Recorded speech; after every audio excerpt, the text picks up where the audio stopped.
প্রিয় বন্ধুরা, আপনারা জনকল্যাণ শিবির জব কার্ডের জন্য কিভাবে আবেদন করবেন, এই ফর্ম ফিল আপ কিভাবে করবেন, তা নিয়ে আজকে আমরা বিস্তারিত আলোচনা করব। তার আগে আপনাদের কাছে রিকোয়েস্ট, এই চ্যানেলে নতুন হয়ে থাকলে অবশ্যই এই চ্যানেলটিকে সাবস্ক্রাইব করবেন। ভিডিওটি ভালো লাগলে অবশ্যই একটি লাইক করে দিবেন। আর দেরি না করে শুরু করা যাক আজকের ভিডিওটি। এই যে জব কার্ড, এই জব কার্ডের ফর্ম ফিল আপ কিভাবে করবেন তারই আজকে বিস্তারিত আলোচনা করব। এইখানে প্রথমে যেটা লেখা আছে যে সমষ্টি উন্নয়ন অধিকারী, অর্থাৎ এইখানে আপনি আপনার যে ব্লক, সে ব্লকের নাম লিখবেন। তারপর দেখেন এইখানে বিষয় জব কার্ডের জন্য আবেদন, এখানে কিভাবে আবেদন করবেন। প্রথমে দেখেন লেখা আছে মহাশয়, যে আমি, অর্থাৎ আপনার নাম, অর্থাৎ যিনি আবেদন করবে তার নাম লিখতে হবে। তারপর দেখেন লেখা আছে যে পিতার নাম অথবা স্বামীর নাম, অর্থাৎ এই বাক্সে আপনাকে পিতার নাম অথবা আপনার স্বামীর নাম অবশ্যই লিখতে হবে। তারপর লেখা আছে গ্রাম পঞ্চায়েতের স্থায়ী বাসিন্দা ও ভারতবর্ষের নাগরিক। আমার পরিবারের কোনো জব কার্ড নেই বা ছিল, কিন্তু জব কার্ডটি ডিলিট হয়ে গেছে, যেটি প্রযোজ্য নয়, সেটি কেটে দিন। অর্থাৎ এইখানে আপনার আগে জব কার্ড ছিল কি ছিল না, সেইখানে এখানে কিন্তু টিক দিতে হবে। যদি জব কার্ড না থাকে তাহলে এখানে টিক দিবেন, আর জব কার্ড যদি ডিলিট হয়ে যায় তাহলে এইখানে টিক দিবেন। তারপর দেখেন কি লেখা আছে, যে আমি আমার MGNREG আইন 2005 অনুযায়ী মহাত্মা গান্ধী জাতীয় উন্নয়ন কর্ম নিশ্চয়তা প্রকল্পে অদক্ষ শ্রমিক হিসাবে কাজের জন্য আবেদন করতে চাই। অনুগ্রহপূর্বক আমাদের আবেদনটি গ্রহণ করুন। আমার পরিবারের সকল তথ্য এই আবেদনের সাথে যুক্ত করে দেওয়া হলো। তারপর এইখানে আপনি আপনার সিগনেচার অর্থাৎ সই করবেন, আর এইখানে আপনি অবশ্যই মোবাইল নাম্বার দিবেন, আর এখানে কি তারিখ দিবেন। তারপর দেখেন এইখানে কি লেখা আছে, অর্থাৎ নিম্নলিখিত নথিপত্রের ফটোকপি সংযুক্ত করা হলো।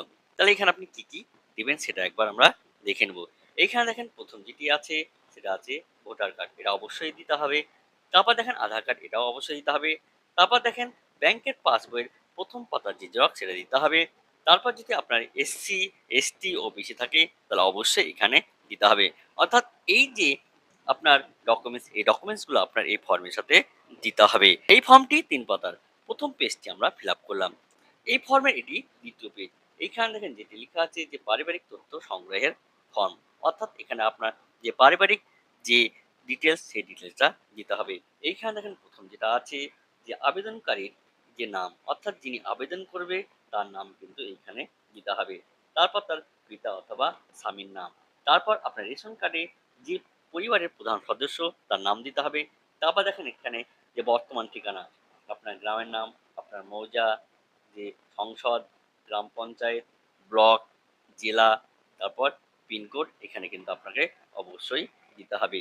এবার দেখেন যে পরিবারের যে সদস্যদের তথ্য, এইখানে আপনাকে কি কি দিতে হবে, অর্থাৎ আপনার পরিবারের যতজন সদস্য আছে তাতে কিন্তু এখানে তার ডিটেলসটা দিতে হবে। প্রথমে যে পরিবারের সদস্য, অর্থাৎ যার নামে যে এই যে জব কার্ডটি হচ্ছে তার নাম, তারপর এখানে জন্ম তারিখ, তারপর এখানে আপনি পুরুষ না স্ত্রী সেটা দিতে হবে, আপনি ST OBC বা জেনারেল হলে সেটা লিখতে হবে। তারপর এইখানে আপনার যে ভোটার কার্ডের, এখানে আধার কার্ডের নাম্বার, এখানে আধার কার্ডের সাথে মোবাইল নাম্বার যেটি সংযুক্ত আছে সেটা অবশ্যই দিতে হবে। তারপর এখানে ব্যাংকের যে ডিটেলস, সেই ডিটেলসটা দিতে হবে। এইভাবে পরিবারের আপনার যতজন সদস্য আছে তাদের কিন্তু এইভাবে আপনার ডিটেলসগুলো অবশ্যই দিতে হবে। তারপর এইখানে দেখেন যেটা খুব ইম্পর্টেন্ট কথা লেখা আছে, যে ঘোষণা, যে উপরে প্রদত্ত সমস্ত তথ্য আমার জ্ঞান ও বিশ্বাস মতো সত্য। যদি কোনো তথ্য মিথ্যা প্রমাণিত হয় তবে আইন অনুযায়ী আমার বা আমাদের বিরুদ্ধে গৃহীত যে কোনো ব্যবস্থা নিতে আমি আমরা বাধ্য থাকব। তারপর এইখানে দেখেন যে আবেদনকারীর সই করতে হবে, অর্থাৎ যিনি আবেদন করছে তার কিন্তু এখানে সই করতে হবে। তারপর এখানে দেখেন যে কি লেখা আছে, এই অংশটি পুরোপুরিভাবে আধিকারিকদের, অর্থাৎ আপনার যিনি ফর্ম জমা নেবেন তিনি সিল সই সিগনেচার করে জমা করে আপনাকে তার একটা রিসিপ্ট কপি দিয়ে দিবে। এবার দেখেন যে থার্ড, সে থার্ডটা কিন্তু খুব ইম্পর্টেন্ট একটা ভাইটাল আপনার এই ফর্মটা, যে আধার যে কনসেন্ট ফর্ম, অর্থাৎ এইটা আপনার ইংরেজি এবং বাংলা দুটোই কিন্তু আছে। এইখানে দেখেন এই বক্সে যে লেখা আছে যে আমি, তারপর আপনার নাম, আমার জব কার্ড নাম্বার, অর্থাৎ জব কার্ড নাম্বার থাকলে দিবেন, এবং আমার নাম্বার এবং আমার আধার নাম্বার, অর্থাৎ এখানে আপনি আধার নাম্বার দিবেন। এত দ্বারা মহাত্মা গান্ধী জাতীয় গ্রামীণ কর্মসংস্থান নিশ্চয়তা প্রকল্পে এর অধীনে আমার পরিচয় প্রতিষ্ঠা ও প্রমাণকরণের উদ্দেশ্যে আমার আধার নাম্বার ব্যবহারের জন্য প্রকল্প বাস্তবায়নকারী দপ্তরকে সম্মতি প্রদান করছি। তারপর দেখেন এইখানে আপনি নিচে এসে আপনার এখানে সিগনেচার করতে হবে এবং অর্থাৎ আপনার নামটা দিতে হবে আর এখানে আপনাকে তারিখটা দিতে হবে। এইভাবে আপনি আপনার যে জব কার্ডটি নিজে নিজে ফিল আপ করে আপনি এই ফর্মটি যে আধিকারিক অর্থাৎ যেখানে জনকল্যাণ শিবির হচ্ছে সেইখানে আপনি জমা করতে পারেন।